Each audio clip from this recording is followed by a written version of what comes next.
विद्यार्थी मित्रांनो, भारतातील जलप्रणालीचा अभ्यास करत असताना आपल्याला प्रामुख्याने भारताच्या प्राकृतिक रचनेमध्ये आपण पाहिलं की उत्तरेकडे असणारा हा जो हिमालयीन पर्वताचा भाग आहे. आता या उत्तरेकडच्या हिमालयीन पर्वतमय प्रदेशाच्या भागामध्ये बऱ्याचशा नद्या वाहत असतात. त्याचबरोबर आपण पाहिलं होतं की या ठिकाणी द्वीपकल्पाच्या प्रदेशामध्ये या ठिकाणी इथं पश्चिम घाटाचा प्रदेश आहे, तोही भाग आपण या ठिकाणी पाहिला होता. आणि म्हणून आपल्याला या ठिकाणी लक्षात येईल की या द्वीपकल्पावरून काही नद्या उगम पावतात, हिमालयातून काही नद्या उगम पावतात. आणि यामुळेच हिमालयातून उगम पावणाऱ्या नद्यांचा सुरुवातीला आपण अभ्यास करूया. कारण भारतातील जलप्रणालीमध्ये हिमालयातील म्हणजे उगमस्थानावरून, नद्यांच्या उगमस्थानावरून त्या ठिकाणी दोन विभाग केलेले आहेत.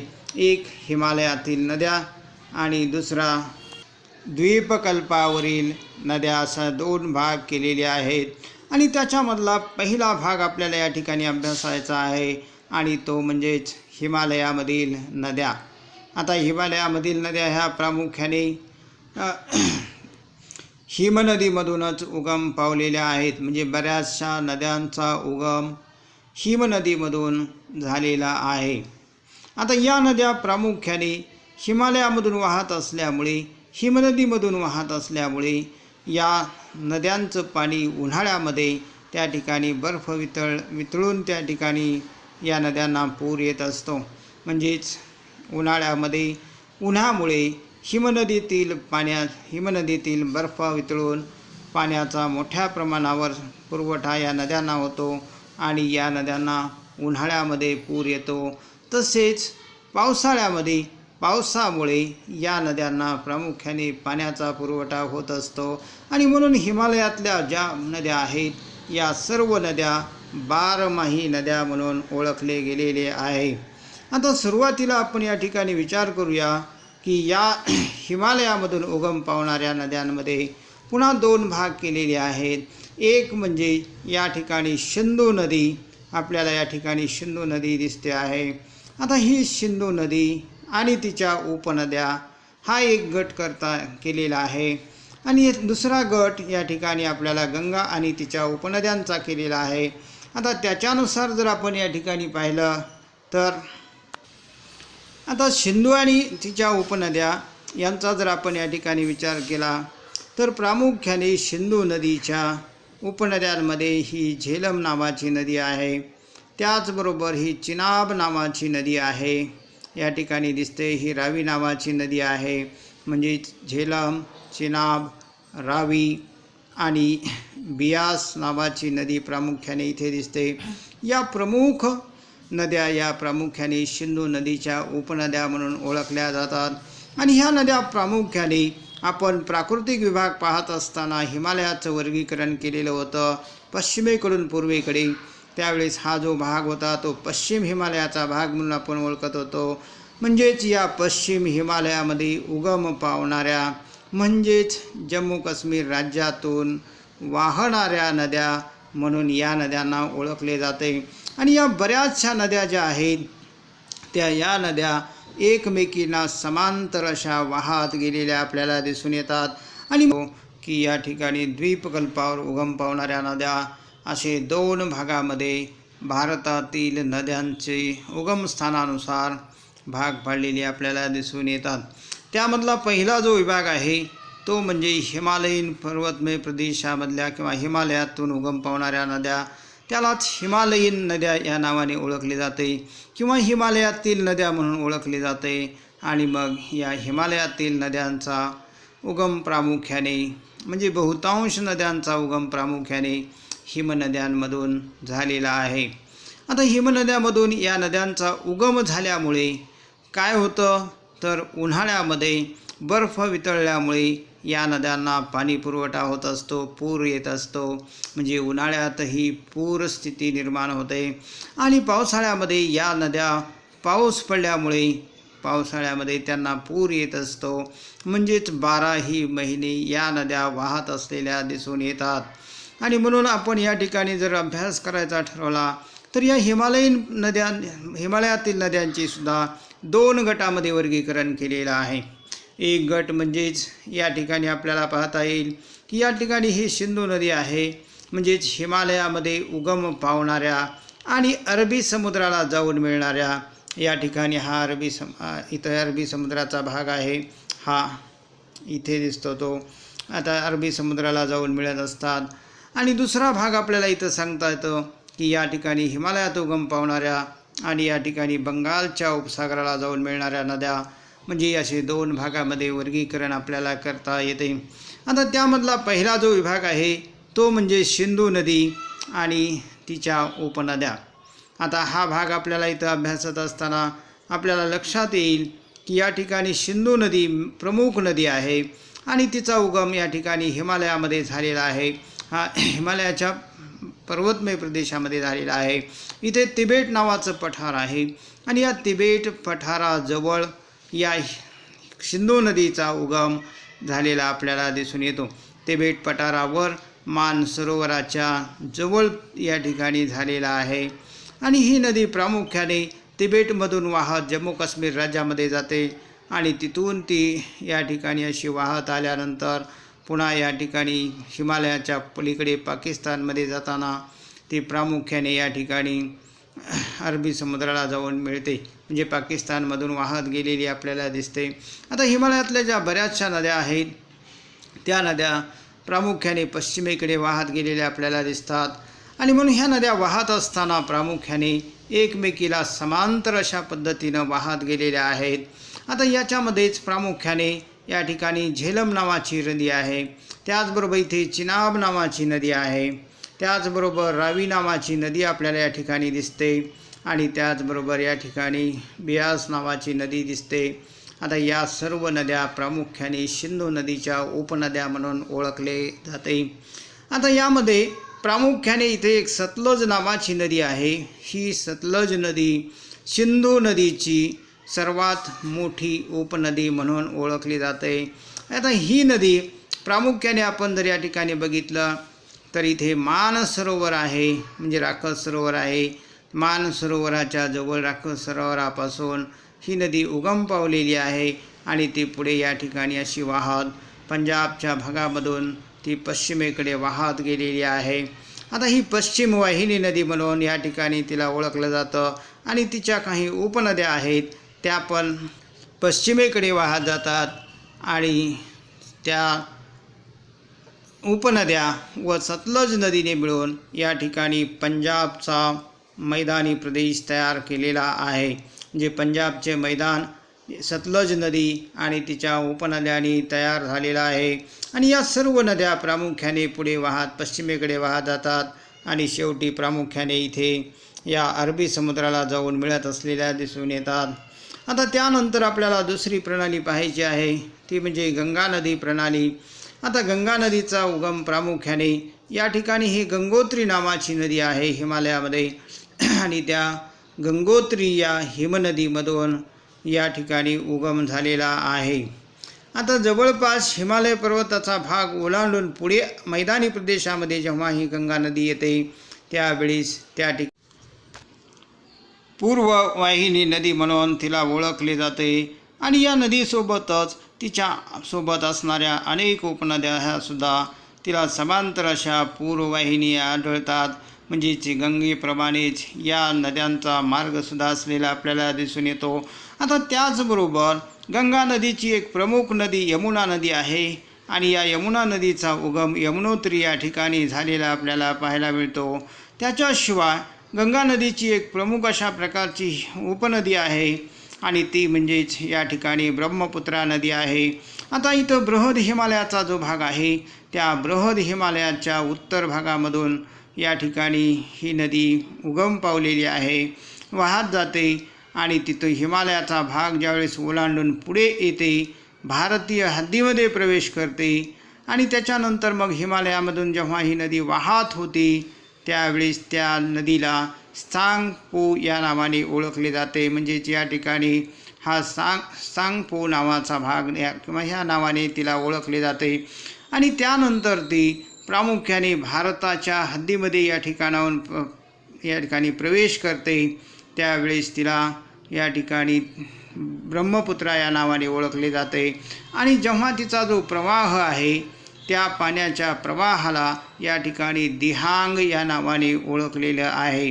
म्हणजेच पूर्वेकडे वाहणारा जो प्रवाह आहे त्याला या ठिकाणी ब्रह्मपुत्रा नदी म्हणून ओळखलेलं आपल्याला पाहायला मिळते। म्हणजे ही नदी ब्रह्मपुत्रा नदी म्हणून ओळखली गेलेली आहे। आणि हा जो पाण्याचा प्रवाह आहे त्याला या ठिकाणी दिहांग या नावाने ओळखली गेलेला आहे। आणि ज्यावेळेस ती भारताच्या हद्दीच्या बाहेर वाहत होती त्यावेळेस तिला त्या ठिकाणी ब्रह्मदेशामध्ये सांगपो या नावाने ओळखले गेलेलं आहे। गंगा नदीला अशा ठराविक अंतराने अनेक उपनद्या येऊन मिळत असतात। म्हणजे आपल्याला पाहता येतं की या ठिकाणी अशा ठराविक अंतराने अनेक नद्या येऊन या ठिकाणी गंगेला मिळत असतात। आणि म्हणून या ठिकाणी पाण्याचा मोठा विसर्ग आपल्याला गंगेचा दिसून येतो। ब्रह्मपुत्रा नदीसुद्धा गंगेला या ठिकाणी बांगलादेशामध्ये येऊन मिळालेली आपल्याला दिसून येते। आणि म्हणून गंगा नदीची प्रमुख उपनदी म्हणून सुद्धा या ब्रह्मपुत्रीला ओळखलं जातं। आणि व या ठिकाणी ज्यावेळेस गंगा आणि ब्रह्मपुत्रा नद्या एकत्र येऊन या ठिकाणी मिळतात त्यावेळेस हा येथील जो भाग आहे तो अतिशय सखल आहे, सपाट आहे। आणि सपाट असल्यामुळे पाण्याचा वेग इथे अतिशय कमी होतो। आणि पाण्याचा वेग कमी झाल्यामुळे नदी पात्रामध्ये गाळ साचला जातो आणि नदीचं पात्र गाळाने भरून आलेलं आपल्याला दिसून येतं। आणि त्यामुळे आपल्याला या ठिकाणी नदीच्या पात्रात गाळ साचल्यामुळे नदीत येणारं जे पुराचं पाणी आहे ते वेगवेगळ्या प्रवाहाने उपप्रवाहाने ते या ठिकाणी बंगालच्या उपसागराला जाऊन मिळत असते। आणि म्हणून त्यामुळे एक विस्तीर्ण अशा पद्धतीचा या ठिकाणी गाळाचा प्रदेश तयार होतो। गाळाचे संचयन मोठ्या प्रमाणावर या ठिकाणी होत असते। आणि त्यामुळे गंगा नदीने आणि तिच्या उपनद्यांनी मोठा असा त्रिभुज प्रदेश भारतामध्ये तयार केलेला आहे। आणि या त्रिभुज प्रदेशालाच डेल्टा प्रदेश या नावाने सुद्धा ओळखले जाते। आणि बांगलादेशामध्ये या ठिकाणी आणि पश्चिम बंगालमध्ये मिळून या गंगा नदीने तिथे त्रिभुज प्रदेश निर्माण केलेला आहे। आणि त्याला या ठिकाणी सुंदरबनचा प्रदेश म्हणून सुद्धा ओळखले जाते। त्याचबरोबर मित्रांनो या ठिकाणी त्रिभुज प्रदेशाची निर्मिती कशी होते तो भाग आपल्याला इथे समजून घ्यावयाचा आहे। नदी एकदा डोंगर उतारावरून वाहत असताना उतारावरून खाली वाहत येते।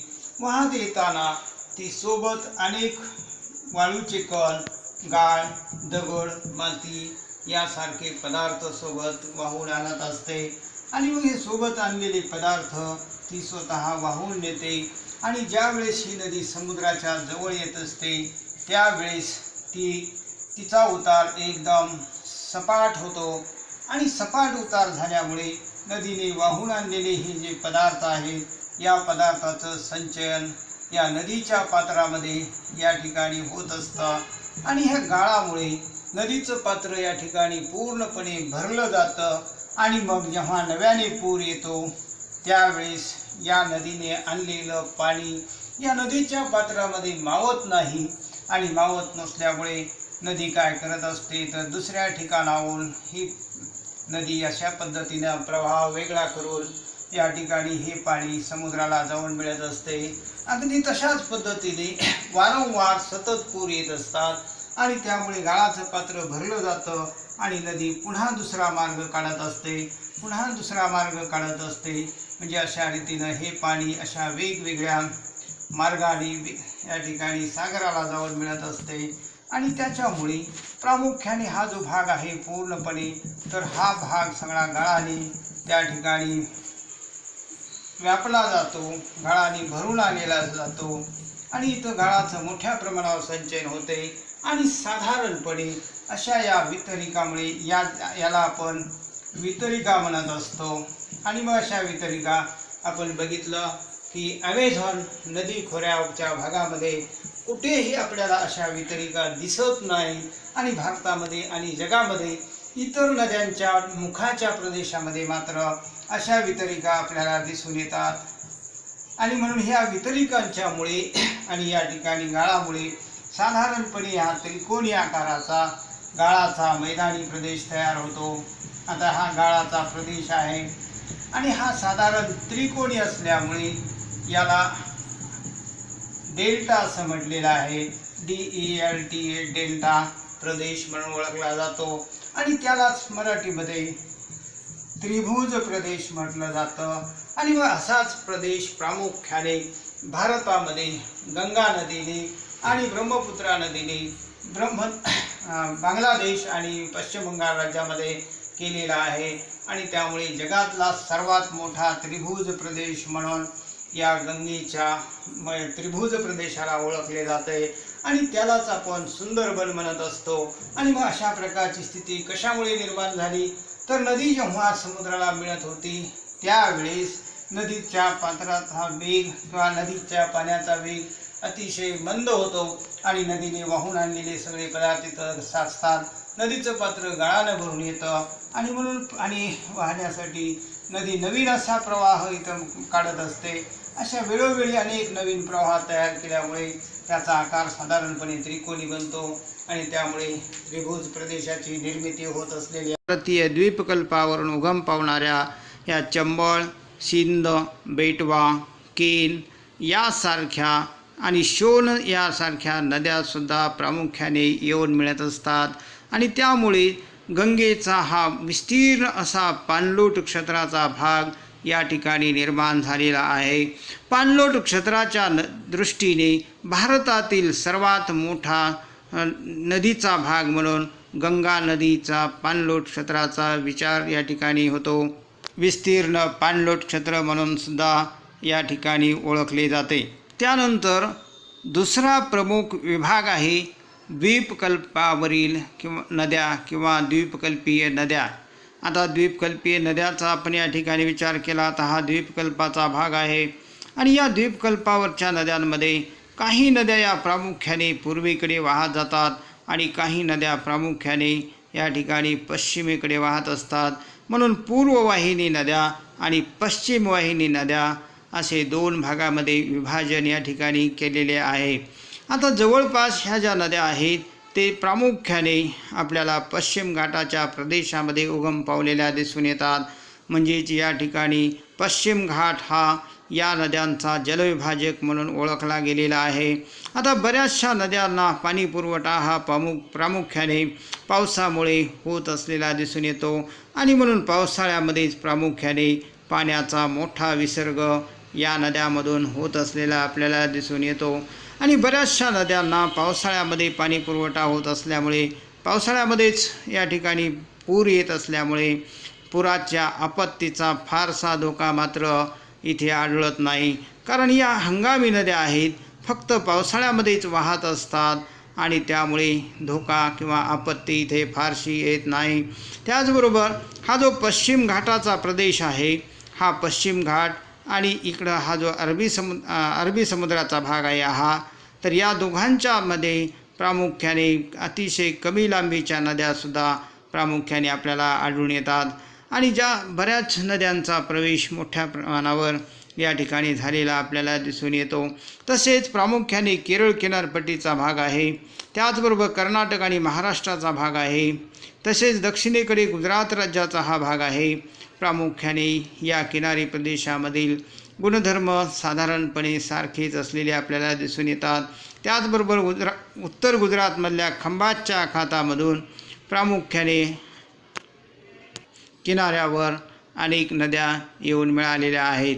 हा एक वेगळा गट म्हणून सुद्धा त्यामध्ये ओळखला जातो आणि याच्यामध्ये प्रामुख्याने ह्या खंभातच्या आखातामध्ये मिळणाऱ्या नद्यांमध्ये तापी नदी आहे, त्याचबरोबर नर्मदा नदी आहे, त्याचबरोबर मही नावाची नदी आहे, साबरमती नावाची नदी आहे.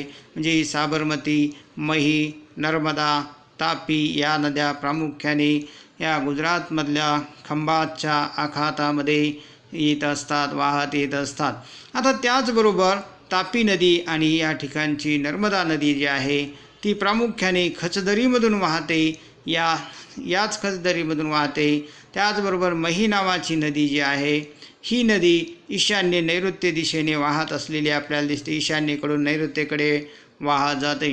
तर अरवली पर्वताच्या दक्षिण उतारावर उगम पावणारी लुनी नावाची एक नदी आहे आणि ती नदीसुद्धा प्रामुख्याने आपल्याला या ठिकाणाहून वाहत असलेली दिसून येते। ही नदीसुद्धा अरबी समुद्राला जाऊन मिळत असलेली दिसून येते। इथे आपल्याला लुनी नावाची नदी दिसते आणि ही सुद्धा पुढे वाहत वाहत या ठिकाणी या बंगालच्या अरबी समुद्राला मिळत असलेली दिसून येते आणि इथे जे कच्छच्या आखात आहे, या कच्छच्या आखातामध्ये ती अरबी समुद्राला मिळालेली आहे। यानंतर दुसरा भाग आहे तो म्हणजे बंगालच्या उपसागराला जाऊन मिळणाऱ्या नद्यांचा आहे। द्वीपकल्पाचा बराचसा प्रदेश बंगालच्या उपसागराचा पाणलोट क्षेत्राचा भाग म्हणून ओळखला जातो। आता त्याचबरोबर महानदी गोदावरी, कृष्णा, कावेरीच्या प्रमुख नद्यांचा समावेश प्रामुख्याने याच्यामध्ये होतो। त्याचबरोबर गंगा नदीचा समावेशसुद्धा या गटामध्ये होत असलेला आपल्याला दिसून येतो। पश्चिम घाटाच्या पूर्वेकडच्या उताराच्या भागामध्ये या नद्या उगम पावतात आणि त्यामध्ये प्रामुख्याने आपण या ठिकाणी जर बघितलं तर या ठिकाणी महानदी आहे, गोदावरी नदी आहे, त्याचबरोबर कृष्णा नदी आहे आणि इथे कावेरी नदी आहे। या नद्यांचा समावेश प्रामुख्याने तिथे होत असलेला दिसून येतो। यामध्ये गोदावरी नदीचा जर विचार आपण या ठिकाणी केला तर दक्षिण भारतामधली गोदावरी ही एक प्रमुख अशी नदी आहे आणि भारतातील पाणलोट क्षेत्राचा जर विचार केला तर गोदावरीचं पाणलोट क्षेत्र हे प्रामुख्याने भारतातील दुसऱ्या क्रमांकाचं पाणलोट क्षेत्र म्हणून ओळखले जाते। त्याचबरोबर दुसरे कृष्णा नदी आहे, त्या कृष्णा नदी खोऱ्याचा विचार केला, पाणलोट क्षेत्राचा जर विचार केला तर ही पाणलोट क्षेत्र गोदावरी नदीच्या पाणलोट क्षेत्राच्या दक्षिणेकडच्या भागामध्ये आहे आणि या कृष्णा नदीला भीमा आणि तुंगभद्रा या दोन प्रमुख उपनद्या येऊन मिळत असतात। आता त्याचबरोबर कावेरी नदी आहे, या कावेरी नदी कर्नाटक राज्यामधून तामिळनाडू राज्यामध्ये वाहत गेलेली आपल्याला दिसून येते। आता या राज्यांमध्ये प्रामुख्याने या कावेरी नदीच्या पाण्याचा उपयोग प्रामुख्याने जलसिंचनासाठी मोठ्या प्रमाणावर केलेला आपल्याला दिसून येतो। विद्यार्थी मित्रांनो, या ठिकाणी आपण भारतातील आणि ब्राझीलमधील प्राकृतिक रचना व नदी प्रणाली